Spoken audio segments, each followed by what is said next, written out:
that's the sense I got from reading Silver Screen Fiend, especially, is that you would watch a film and it would fire up your self-critic and your inspiration engine at the same time, and it seemed like those two would fight with each other. Right, especially for movies that really, really land with me. What always I go back to is the only thing that ultimately, the only thing that's stopping you from doing what you want to do creatively is yourself. Because if you look at any successful movie, before it was made, it was, of course no one wants to see this. Wait a minute, a movie about a kid that sees dead people, but then at the end it's the guy that was dead?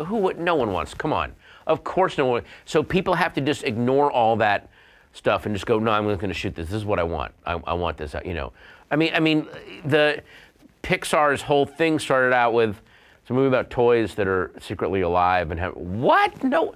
Who the hell wants to see? And we're going to make it on a computer. No one wants it. Like, it was just all it was non-buys. No one's going to buy that. No one's going to buy that. No one's going to. Like, and that's even the inner voice that's saying it. Well, what happens is then that if you keep running into people like that, their job in life is to infect you so that they don't have to keep doing that, and then you get that voice, and then they've won. So all the times that you keep doubting yourself, what you're doing is you let some dull, uncreative, uncourageous person in your past, you're letting them win when you let that voice win. You've let someone in your past, and if you really sit and meditate on it, you can almost trace the voice back to specific people. There's people that you'll meet that will inspire you and help you along, but for as many of those people that you meet, you'll also meet people going, no, it doesn't work that way, you have to do this, and that's the way it works, and people don't want to see, you know, and you can choose to internalize either voice.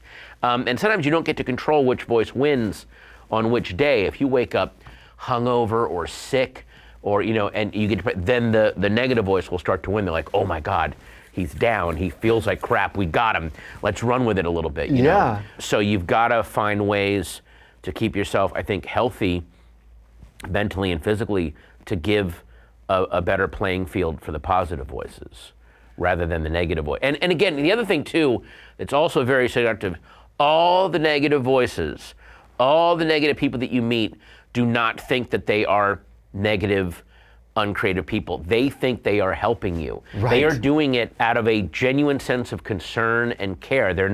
They think they are helping you avoid pain and disappointment and humiliation, and all they're doing is stifling you.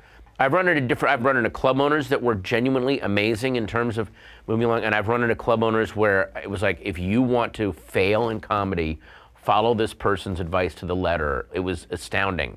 When I went to college in Williamsburg, there was a club.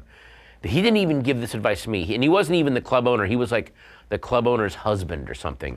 But I would host this open mic, and one open micer went up and did a bit about how he hates people who smoke, and he was trying to work. And the jokes didn't really work, but it was that's how he felt. He didn't like smokers, and he was trying to work out a way to make that funny. He went up, the jokes didn't work, but it was how he felt. Fine.